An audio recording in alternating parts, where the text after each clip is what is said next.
அஸ்ஸலாமு அலைக்கும் வரஹ்மத்துல்லாஹி வபரகாத்துஹு.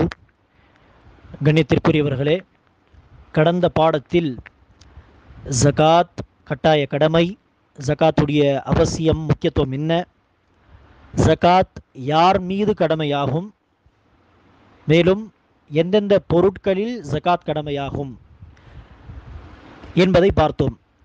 இறுதியில் ஜகாத் கடமையாகக்கூடிய பொருட்களில் முதலாவது கால்நடைகள் என்று சொல்லியிருந்தோம்.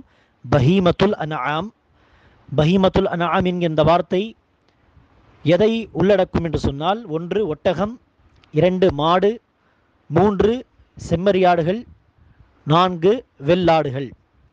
இந்த 4 வகைகள் மட்டுமே தான் பஹீமத்துல் அன்ஆம் என்கிற வார்த்தையில் உள்ளடங்கும். எனவே இந்த 4 கால்நடைகள் மீது மட்டுமே தான் ஜகாத் கடமை. 5 ஒட்டகங்கள் இருந்து 1 வருடம் கழிந்தால் ஜகாத் கடமை. 30 மாடுகள் இருந்து 1 வருடம் கழிந்தால் அடுத்த வருடம் ஜகாத் கொடுப்பது கடமை. ஒரு வருடத்தில் 40 மாடுகள் இருந்து ஆடுகள் இருந்து 1 வருடம் கழிந்தால் அந்த 40 ஆடுகளுக்கான ஜகாத் அடுத்த வருடம் கொடுப்பது கடமை என்று சொன்னோம். அதேபோல் ஜகாத் கடமையாகக்கூடிய இரண்டாவது பொருள் விளைச்சல். எத்தகைய விளைச்சல்? தானியங்கள். மேலும் பல நாட்கள் அழுகி போகாமல் இருக்கக்கூடிய ஃப்ரூட்ஸ், உதாரணத்திற்கு பேரித்தம்பழம். மற்றபடி காய்கறிகள் மீது ஜகாத் அறவே கிடையாது. சீக்கிரமாக அழுகி போகக்கூடிய மற்ற பழங்கள், கனி வகைகள் மீது கூட ஜகாத் கிடையாது. மாறாக தானியங்கள் மீது இரண்டாவது பல நாட்கள் ஸ்டாக் செய்து வைப்பதற்கு தகுந்த பழங்கள், இதன் மீது தான் ஜகாத் கடமை. எப்போது கடமையாகும்? கால்நடைகள் மாதிரி வாங்கி 1 வருடத்திற்கு பிறகு, இப்படி அறுவடை செய்த 1 வருடத்திற்கு பிறகு கடமையாகுமா என்று கேட்டால் இல்லை. மாறாக அறுவடை செய்யும் பொழுதே ஜகாத்தை ஒதுக்கிவிட வேண்டும் என்று அல்லாஹ் சுப்ஹானஹு வ தஆலா கூறுகிறான். வஆது ஹக்கஹு யௌம ஹஸாதி. விளைச்சலுக்கான உரிமையை ஏழை மக்களுக்கு அறுவடை செய்யக்கூடிய சமயத்திலே கொடுத்து விடுங்கள். எனவே அறுவடை செய்யும் பொழுதே ஜகாத் கொடுத்து விடுவது கட்டாய கடமை. சரி, இந்த விளைச்சலுடைய நிசாப் என்ன? எத்தனை கிலோகிராம் விளைச்சல், தானியங்கள் அல்லது அந்த பேரித்தம்பழங்கள் போன்ற பழங்கள் எத்தனை கிலோகிராம் வந்தால், எந்த அளவை அடைந்தால் ஜகாத் கொடுப்பது அவசியம் என்று பார்க்கும் பொழுது ரசூல் ஸல்லல்லாஹு அலைஹி வஸல்லம் அவர்கள் குறிப்பிடுகிறார்கள்,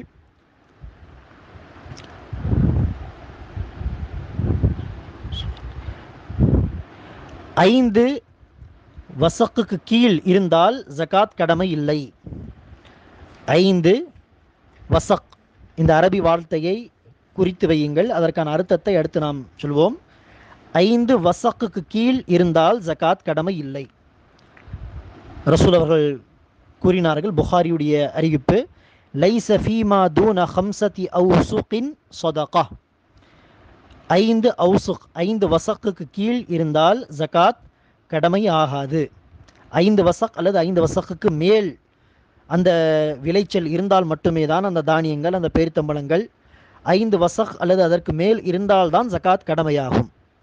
5 வசக்குடைய இன்றைய அளவு என்ன? இன்றைய கணக்குப்படி 600 கிலோகிராம், 600 கிலோகிராம். அதாவது ஒரு வசக் என்பது 120 கிலோகிராம். 120 கிலோகிராம் என்பது ஒரு வசக். எனவே 5 வசக் என்பது 600 கிலோகிராம், 600 கிலோகிராம். எனவே 600 கிலோகிராமுக்கு கீழ் விளைச்சல் வந்தால் அதில் ஜகாத் கொடுக்க வேண்டிய அவசியம் கிடையாது. விவசாயிகள் மீது அந்த நேரத்தில் ஜகாத் கடமை ஆகாது. உதாரணத்திற்கு ஒருவர் அறுவடை செய்து பிறகு பார்க்கிறார், அவர்கள் அறுவடை செய்த அந்த தானியங்கள், உதாரணத்திற்கு கோதுமை 500 கிலோகிராம் வந்திருக்கிறது, மொத்தமாக சேர்த்து 500 கிலோகிராம். எனவே இத்தகைய விவசாயிகள் மீது அந்த இதை பராமரிக்கக்கூடிய அல்லது அதற்கு ஓனராக இருக்கக்கூடிய ஒரு செல்வந்தர் மீது ஜகாத் கடமையாகுமா என்று கேட்டால் இல்லை. 600 கிலோகிராம் அல்லது அதைவிட அதிகமாக விளைச்சல் வந்திருந்தால் மட்டுமே தான் ஜகாத் கடமையாகும். சரி, ஜகாத் கொடுக்க வேண்டிய அளவு என்ன?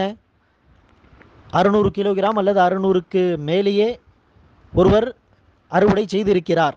உதாரணத்திற்கு 600 கிலோகிராம் கோதுமை வந்திருக்கு, 600 கிலோகிராம் அரிசி வந்திருக்கு உதாரணத்திற்கு. இப்போது இந்த நபர் ஜகாத்தாக எத்தனை கிலோகிராம் எடுத்து கொடுக்க வேண்டும் ஏழை மக்களுக்கு? ஜகாத்துடைய அளவு என்ன என்று சொன்னால், இந்த ஜகாத்துடைய அளவை இரண்டாக பிரித்து பார்க்க வேண்டும்.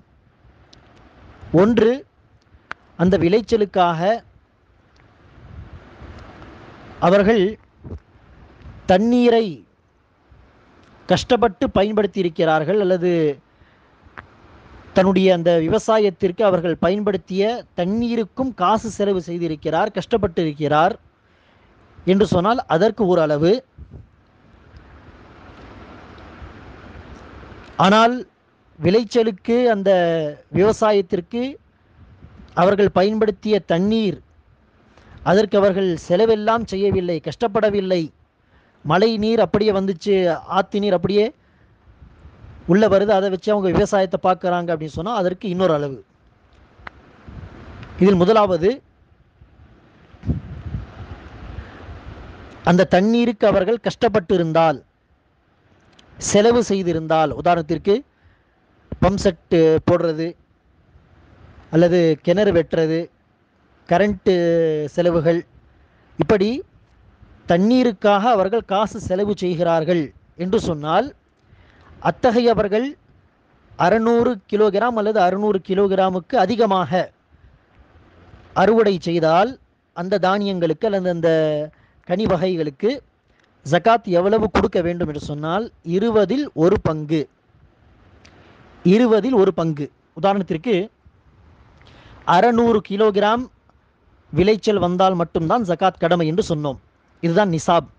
இப்போ அந்த நிசாபில் அவங்க தண்ணீருக்காக கஷ்டப்பட்டு இருந்தால், காசு பணத்தை செலவு செய்திருந்தால் 20ல் 1 பங்கு என்று ரசூல் அவர்கள் குறிப்பிட்டிருக்கிறார். 20ல் 1 பங்கு எப்படி புரிந்து கொள்ள வேண்டும்? இந்த 600 கிலோகிராம 600 கிலோகிராம 20 பங்கா பிரித்தா ஒவ்வொரு பங்கில் எத்தனை கிலோகிராம் வரும்? 50 கிலோகிராம் வரும் இல்லையா? 50 கிலோகிராம். 600 கிலோகிராம 10 பிரிக்கிறதா இருந்தால் 60 கிலோகிராம் வரும். ஆனால் அதை 20 பங்குகளாக பிரிக்கிறதா இருந்தால் ஒவ்வொரு பங்கிலும் 30 கிலோகிராம் வரும். 50 நான் தவறி சொல்லிட்டேன், 30 கிலோகிராம். எனவே 30 அப்படின்ட்டு 20 பகுதிகள் சேர்த்தால்தான் 600 கிலோகிராம் வரும் இல்லையா? எனவே 20 பகுதிகளில் ஒரு பகுதி தான் கடமை என்று சொன்னால் என்ன அர்த்தம்? 600 கிலோகிராம் அறுவடை செய்திருந்தால் அதில் 30 கிலோகிராம் அறுவடை செய்த அதே தானியங்கள் 30 கிலோகிராம் எடுத்து ஏழை மக்களுக்கு கொடுப்பது கட்டாய கடமை. உதாரணத்திற்கு ஒருவர் அரிசி அறுவடை செய்த பிறகு பார்க்கிறார் 1000 கிலோகிராம் வந்திருக்கு. 1000 கிலோகிராம். இப்போ அவங்க தண்ணி கஷ்டப்பட்டு ஏற்பாடு செஞ்சாங்க, பம்ப் செட் போட்டிருக்காங்க, அல்லது கரண்ட்டுக்கு செலவு செஞ்சுருக்காங்க, அல்லது கிணறு வெட்டினாங்க, ரொம்ப காசு செலவு செஞ்சு, போர் போட்டிருக்காங்க, காசு செலவு செஞ்சு, அந்த தண்ணியை வச்சு தான் அவங்க விவசாயத்தை பார்க்குறாங்க அப்படின்னு சொன்னால் உதாரணத்திற்கு அத்தகைய மக்கள் அறுவடை செய்த பிறகு 1000 கிலோகிராம் அரிசி வந்தால் எவ்வளவு கொடுக்கணும் ஜக்காத்து? இப்போ இந்த 1000 கிலோகிராமு 100 பகுதிகளாக பிரிச்சிடணும். 20 பகுதிகளாக 20 பகுதியாக பிரித்தா இந்த 1000 கிலோகிராம் என்பது 50 கிலோகிராமாக அது பிரிக்கப்படும். அதில் ஒரே ஒரு பகுதி, அதாவது ஒரு 50 கிலோகிராம் ஒரு மூட்டை எடுத்து ஜக்காத்தாக கொடுத்துடணும் ஏழை மக்களுக்கு. இது எப்போ? தண்ணீருக்காக அவங்க கஷ்டப்பட்டு இருந்தால், காசு செலவு செஞ்சுருந்தா. இரண்டாவது, தண்ணீருக்காக அவங்க கஷ்டப்படலை, காசு செலவு செய்யலை, மழை நீர் அப்படியே தங்கி நிற்குது, அதை வச்சு அவங்க ஏதோ கொஞ்சம் அதை தோண்டி விட்டு தண்ணி வர மாதிரி ஒரு வழியை ஏற்படுத்தி விவசாயம் செய்கிறாங்க. அல்லது ஆற்று தண்ணி வருது, அது அப்படியே விவசாய நிலத்துக்கு கொண்டு வர மாதிரியான ஏற்பாடுகள் கொஞ்சம் கஷ்டப்பட்டால் செஞ்சிடலாம். இப்படியெல்லாம் செஞ்சு சுலபமான விதத்தில் அவங்களுக்கு தண்ணி கிடைச்சிருந்தா அத்தகைய மக்கள் 600 கிலோகிராம் அறுவடை செய்திருந்தால் 10ல் 1 பங்கு 10 பகுதிகளாக பிரித்து 10ல் 1 ஜக்காத்தாக கொடுப்பது அவசியம். உதாரணத்திற்கு 600 கிலோகிராம் கோதுமை வந்திருக்கு என்று சொன்னால் அதில் 10ல் ஒரு பகுதியோ 60 கிலோகிராம், 600ல் 10ல் ஒரு பகுதி 60 கிலோகிராம். இதை ஏழை மக்களுக்கு கொடுப்பது கட்டாய கடமை. அல்லது உதாரணத்திற்கு 1000 கிலோகிராம் கோதுமை வந்திருக்கு, 1000 10ஆ பிரித்தா ஒவ்வொரு 10லும் ஒவ்வொரு பகுதியிலும் 100 கிலோகிராம் இருக்கும். ஸோ 100 கிலோகிராம் கொடுப்பது கட்டாய கடமை என்று ரசூல் ஸல்லல்லாஹு அலைஹி வஸல்லம் அவர்கள் ஒரு ஹதீஸிலே குறிப்பிடுகிறார். 10ல் ஒரு பகுதி தண்ணீருக்காக கஷ்டப்பட்டிருந்தால், காசு செலவு செய்திருந்தால், அந்த 10ல் ஒரு பகுதி என்று சொன்னோமே அதில் பாதி, அதாவது 20ல் ஒரு பகுதி என்று ரசூல் ஸல்லல்லாஹு அலைஹி வஸல்லம் அவர்கள் குறிப்பிட்டிருக்கிறார்கள். இது விளைச்சலுடைய ஜகாத் அளவு மற்றும் நிசாப் அளவு. நிசாப் என்பது 5 அவுசுக், அதாவது 600 கிலோகிராம். அதில் கடமையாகக்கூடிய பகுதி இரண்டாக பிரிக்கப்படும். தண்ணீருக்கு கஷ்டப்பட்டு இருந்தால், காசு செலவு செய்திருந்தால் 20ல் ஒரு பகுதி 120, அல்லது செலவு செய்யலை, கடலை, சுலபமாக தண்ணி கிடைச்சிருந்தா 110, 10ல் ஒரு பகுதி கொடுப்பது கட்டாய கடமை. அடுத்ததாக கணித்திற்குரியவர்களே, ஜகாத் கடமையாகக்கூடிய மூன்றாவது பொருள் என்ன? பொன் மற்றும் வெள்ளி, கோல்டு மற்றும் சில்வர். அந்த காலத்தில் ரசூல் ஸல்லல்லாஹு அலைஹி வஸல்லம் அவர்கள் கோல்டுடைய ஜக்காத்தை சொல்லும் பொழுது அல்லது சில்வருடைய ஜக்காத்தை சொல்லும் பொழுது தீனார்கள், திர்ஹமுகள் இப்படி தான் சொல்லியிருக்காங்க. தீனார்கள் என்று சொன்னால் என்ன? பொன் காசுகள். திர்ஹம் என்று சொன்னால் அந்த காலத்தில், இந்த காலத்துடைய திர்ஹம் தீனார் இல்லை, ரசூலுடைய காலத்தில் தீனார்னு சொன்னால் பொன் காசுகள். லிட்ரலி அது பொன் காசுகளாக இருக்கும். திர்ஹமுகள் என்று சொன்னால் அது உண்மையிலேயே வெள்ளி காசுகளாக இருந்திருக்கும் அந்த காலத்தில். பேப்பர், காகிதம் இல்லை, கரன்சி. எனவே ரசூல் ஸல்லல்லாஹு அலைஹி வஸல்லம் அவர்கள் திர்ஹம், தீனார் இப்படி தான் சொல்லியிருக்காங்க ஹதீஸில். ஆனால் திர்ஹம் தீனாரா இருந்தால் மட்டுமே, கரன்சியாக அது பயன்படுத்தப்பட்டால் மட்டுமே அதில் ஜக்காத்தா, அல்லது அந்த பொன் அல்லது வெள்ளிய ஜவுளிகளாக, ஆபரணங்களாக பயன்படுத்தினால் அந்த தங்கத்திலும் அந்த வெள்ளியிலும் ஜகாத் கொடுப்பது அவசியமா என்று கேட்டால், தங்கம் வெள்ளி அது காசுகளாக இருந்தாலும் ஜகாத் அவசியம், அது ஆபரணங்களாக இருந்தாலும் ஜகாத் கொடுப்பது அவசியம். இதுதான் அறிஞர் பெருமக்கள் மத்தியிலே காணப்படக்கூடிய சிறந்த கருத்து. சிறந்த கருத்து என்று சொன்னால் என்ன அர்த்தம்? இன்னொரு கருத்து இருக்கு, ஆனால் சிறந்த கருத்து ஆதாரங்களின் அடிப்படையில் சொல்வதாக இருந்தால், தங்க ஆபரணங்கள், வெள்ளி ஆபரணங்கள் இருந்தால் அதிலும் ஜகாத் கடமை. அது பொன் காசுகள், வெள்ளி காசுகளாக இருந்தால் மட்டுமே கடமை, அப்படி அல்ல. அதற்கான என்ன ஆதாரம்? ஆபரணங்களாக இருந்தாலும் ஜவுளிகளாக இருந்தாலும் கடமை என்று சொல்வதற்கு ஒரே ஒரு ஆதாரத்தை குறித்து வைங்க. ரசூல் ஸல்லல்லாஹு அலைஹி வஸல்லம் அவர்கள் ஒரு பெண்மணியை பார்க்கிறார்கள். அந்த பெண்மணி தன்னுடைய மகளோடு ரசூல் ஸல்லல்லாஹு அலைஹி வஸல்லம் வருகிறாள். மகளுடைய கையில் 2 வளையல்கள், தங்க வளையல்கள் இருக்கு. இந்த காட்சியை பார்த்து, இதை பார்த்த ரசூல் ஸல்லல்லாஹு அலைஹி வஸல்லம் அவர்கள் தாயை பார்த்து கேட்கிறார்கள், இந்த தங்க வளையல்களுக்கு ஜக்காத்தை கொடுத்து விட்டீர்களா? அந்த பெண்மணி இல்லையா ரசூலுல்லாஹ் என்று சொல்ல, நெருப்பால் தயாரிக்கப்பட்ட வளையல்களை நீங்கள் போட விரும்புகிறீர்களா? நீங்கள் ஜக்காத் கொடுக்காவிட்டால் அல்லாஹ் நெருப்பால் தயாரிக்கப்பட்ட வளையல்களை அல்லாஹ் போடுவான் என்று சொல்ல, உடனே அந்த பெண்மணி, அந்த சஹாபியா வளையல்களை கலட்டி, யா ரசூலுல்லாஹ், அல்லாஹ்வின் தூதர், இது அல்லாஹ்வுக்கு சொந்தமானது, இந்த வளையல்களை அப்படியே வைத்துக் கொள்ளுங்கள் என்று எடுத்து கொடுத்து விட்டார்கள். எனவே இந்த ஹதீஸ், இத்தகைய மற்ற இன்னும் ஒன்றுக்கு மேற்பட்ட ஹதீஸுகள் உண்டு.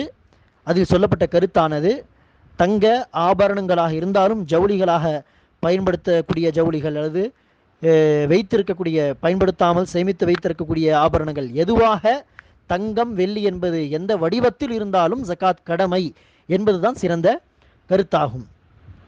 சரி, இந்த தங்கம் மற்றும் வெள்ளியுடைய நிசாப் என்ன?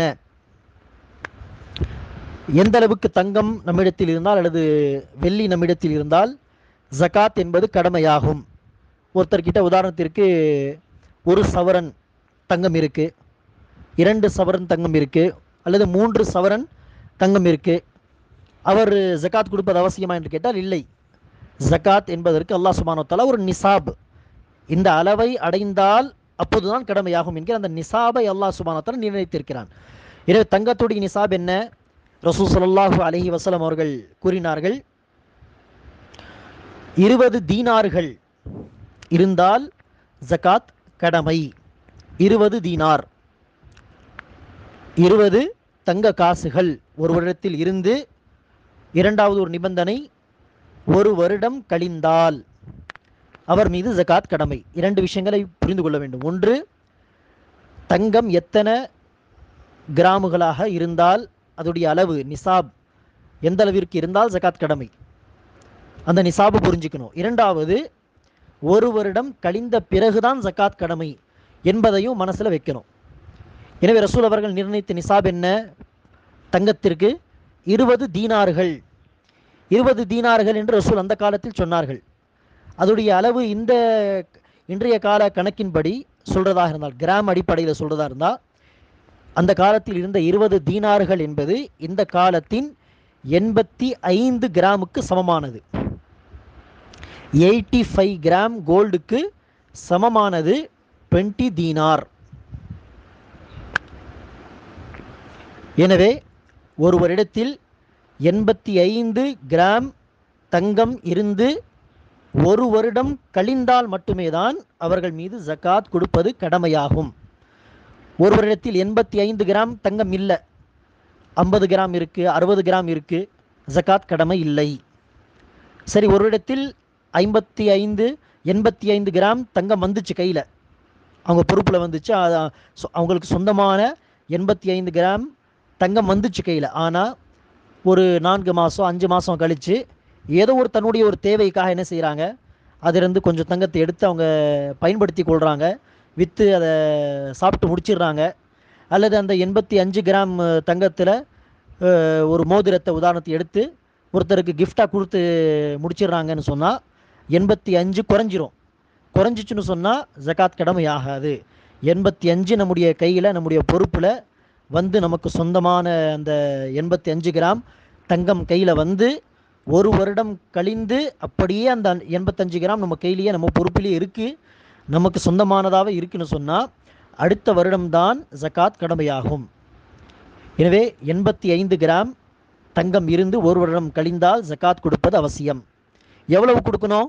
ஜகாத்துடைய அளவு என்ன? ஏழை மக்களுக்கு கொடுக்க வேண்டிய அளவு ரசூல் ஸல்லல்லாஹு அலைஹி வஸல்லம் அவர்கள் குறிப்பிட்டார்கள். 20 தீனார் இருந்து ஒரு வருடம் கழிந்தால் ஜகாத் கடமை. கொடுக்க வேண்டிய ஜகாத் அளவு என்பது ஒரு தீனாருடைய 4வது பங்கு, 4இல் 1 பங்கு. எப்படி ஒரு ரூபாயில் 4 அணா இருக்கும் இல்லையா, மன்னிக்கணும், ஒரு ரூபாயில் 4 அணா இருக்கும். 4 அணா சேர்த்தா தான் 1 ரூபா. அந்த மாதிரி ஒரு தீனாரை 4 பங்காக பிரித்து அதில் ஒரு பங்கு, ஒரு ரூபாயில் 4 அணா மாதிரி ஒரு தீனாரில் 4வது பங்கை ஜகாத்தை கொடுப்பது அவசியம் அப்படின்ட்டு ரசூல் ஸல்லல்லாஹு அலைஹி வஸல்லம் அவங்க குறிப்பிடுறாங்க. ஸோ அந்த இதை வந்து கணக்கு போட்டு பார்த்தா 20 தீனாரில் ஒரு தீனாரின் 4வது பங்கு என்று சொல்வதை இலகுவாக சொல்வதாக இருந்தால் 100ல் 2.5%. 100ல் 2.5%. நீங்கள் கணக்கு போட்டு பாருங்கள், கால்குலேட்டர் இருந்தால் 20ல் ஒரு பகுதி, அந்த ஒரு பகுதியுடைய 4வது பகுதி, அதை பிரித்து பார்த்தா பர்சன்டேஜ் அடிப்படையில் செக் பண்ணி பாருங்கள், 100ல் 2.5% அப்படி வரும். எனவே 20 தீனார்களில் ஒரு தீனாரின் 4வது பகுதி ஜகாத்தாக கொடுக்க வேண்டும் என்று ரசூல் அவர்கள் சொன்னார்கள். அதை இலகுவாக இந்த காலத்தில் சொல்வதாக இருந்தால் 100ல் 2.5%. உதாரணத்திற்கு ஒரு இடத்தில் 100 கிராம் தங்கம் இருக்குது, ஒரு வருஷமாக இருக்குது. உதாரணத்திற்கு இப்போது இஸ்லாமிக் கணக்குப்படி ஷவ்வால் மாதம் 4, ஷவ்வால் மாதம் 5, இப்போ என்னிடத்தில் 85 கிராம் என்னுடைய கையில் வருது. ஃபார் எக்ஸாம்பிள், இன்றைக்கி போய் நான் கடையில் தங்கத்தை வாங்குகிறேன். அதை வாங்கிட்டு வந்த பிறகு தான் 85 அல்லது 85க்கு மேலே கிராஸ் ஆகுது. அதுக்கு முன்னாடி என்னுடைய கையில் 70 கிராம் இருந்துச்சு. இன்றைக்கி போயிட்டு நான் வந்து தங்கத்தை வாங்குகிறேன், ஒரு 30 கிராம் 70 கிராம் இருந்தது. இன்றைக்கி நான் 30 கிராம் வாங்கிட்டு வந்த பிறகு இன்றைக்கி தான் 100 கிராம் ஆகியிருக்கு. ஸோ 85 கிராஸ் பண்ணிச்சுன்னு சொன்னால் இனியிலேருந்து கணக்கு ஸ்டார்ட் ஆகும். ஸோ அடுத்த வருடம் ஷவ்வால் மாதம் 5, ஷவ்வால் மாதம் 4, ஜகாத் கொடுப்பது அவசியம். அதை கொஞ்சம் சீக்கிரமாக முற்படுத்தி கொடுத்துடலாம், ஆனால் பிற்படுத்தக்கூடாது, தாமதப்படுத்தக்கூடாது. சில நாட்கள் முற்படுத்தி கொடுக்க விரும்பினா கொடுக்கலாம், சில மாதங்கள் முற்படுத்தி கொடுக்க விரும்பினாலும் கொடுத்துடலாம். ஒரு வருஷம் கழிந்து போகிறதுக்கு முன்னாடியே, அது உங்கள் விருப்பம். ஆனால் அல்லாஹ் உங்கள் மீது எப்போ கடமை ஆக்குவான் அப்படின்னு சொன்னால் ஒரு வருடம் எக்ஸாக்டாக கழிந்த பிறகு தான். இடையில் ஏதாவது ஒரு தேவை நீங்கள் தங்கத்தை எடுத்து யூஸ் பண்ணிக்கிட்டா, செலவு செஞ்சுட்டா, அல்லது யாருக்காவது நீங்கள் அன்பளிப்பாக கொடுத்து அது 85க்கு கீழே குறைஞ்சி போச்சுன்னு சொன்னால் அந்த கணக்கு வந்து ஸ்டாப் ஆகிடும். மறுபடியும் 85 வந்தாலும் அந்த கணக்கு புதுசாக ஸ்டார்ட் ஆகும். எனவே 100 கிராம் தங்கம் என்னிடத்தில் ஒரு வருஷமாக இருக்குது, சேஃபாக இருக்குது. இப்போ ஒரு வருஷம் கழிந்த பிறகு அந்த 100 கிராம் தங்கத்துடைய 2.5% தங்கத்தை டைரெக்டாக கொடுத்தாலும் அல்ஹம்துலில்லாஹ் அப்படி தான் கொடுக்கணும். சரி, தங்கத்தை நான் செலவு செய்ய விரும்பலை, தங்கம் அப்படியே இருக்கட்டும் அப்படின்னு சொன்னால் அந்த 2.5% தங்கத்துடைய வேல்யூ, அந்த 2.5% தங்கத்துக்கு சமமான காசை கூட என்ன செய்யலாம், ஏழை மக்களுக்கு ஜகாத்தை கொடுத்துடலாம் இன்ஷா அல்லாஹ். எனவே அந்த அடிப்படையில் 100 கிராம் தங்கம் இருந்துச்சுன்னு சொன்னால் 2.5% என்பது 2.5 கிராம் தங்கம் அல்லது 2.5 கிராம் தங்கத்திற்கு சமமான காசு. ஒருத்தர் இடத்துல உதாரணத்திற்கு 200 கிராம் தங்கம் இருக்குது.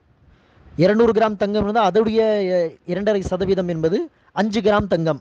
5 கிராம் தங்கத்தை டைரெக்டாக கொடுத்தாலும் அல்ஹம்துலில்லாஹ், அல்லது அதற்கு சமமான காசை கொடுத்தாலும் அல்ஹம்துலில்லாஹ், கடமை நிறைவேறிடும். அடுத்த வகுப்பில் இன்ஷா அல்லாஹ் வெள்ளியுடைய நிசாப் என்ன, கொடுக்க வேண்டிய அளவு என்ன என்பதை இன்ஷா அல்லாஹ் பார்க்கலாம்.